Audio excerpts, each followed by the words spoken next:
Hari ini kita akan belajar mengenai resource market, di mana kita harus mengetahui resource market itu apa. Resource market itu adalah tempat bertemunya penyedia produksi atau rumah tangga dengan pengguna faktor produksi atau perusahaan yang melakukan apa? Melakukan transaksi. Bila kita melihat faktor produksi yang diperdagangkan itu apa aja? Gitu. Tentu ada 4. Yang pertama yaitu tenaga kerja. Kemudian yang kedua adalah tanah.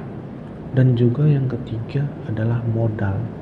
Dan yang terakhir nanti kewirausahaan. Gitu. Jadi ada 4 faktor produksi yang diperdagangkan. Kemudian untuk aktornya, untuk pelakunya dalam resource market, ini sebenarnya ada 2, tapi nanti ada yang ketiga opsional. Yang pertama tentu peran dari rumah tangga itu sendiri. Kemudian yang kedua perusahaan. Kemudian opsional adalah peran dari pemerintah. Gitu. Dalam mekanisme kerja resource market, ini akan dimulai dari rumah tangga menjual sumber dayanya kepada perusahaan. Apakah itu tenaga kerja, apakah itu tanah, apakah itu modal, ataupun kewirausahaan. Kemudian apa yang dilakukan perusahaan? Perusahaan membayar dalam bentuk upah. Misalkan untuk tenaga kerja. Untuk tanah mungkin dalam bentuk bunga, ataupun mungkin dalam bentuk laba. Gitu. Dan juga mungkin kalau di tanah bisa dalam bentuk sewa gitu. Jadi yang namanya mekanismenya itu sudah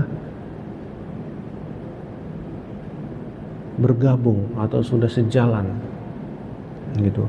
Bila kita melihat kepada tantangan dalam resource market ini cukup banyak.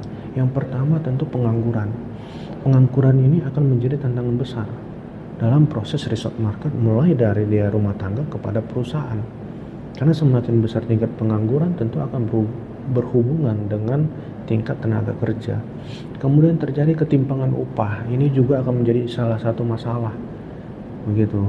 Karena kalau ada ketimpangan yang terlalu jauh juga akan menjadi suatu masalah. Kemudian kekurangan tenaga kerja yang punya keterampilan. Ini juga menjadi salah satu hal yang penting dalam proses resource market ini, dan ini menjadi tantangan yang cukup penting. Dan juga tantangan yang selain itu adalah ketergantungan pada sumber daya alam gitu. Karena sudah memiliki ketergantungan, jadi mau nggak mau bagaimanapun kita harus menerima, dan proses transaksi bisa berjalan dengan seadanya gitu. Masih banyak hal yang akan kita bahas. Demikian, tetap belajar dan ingat yang namanya belajar itu seumur hidup.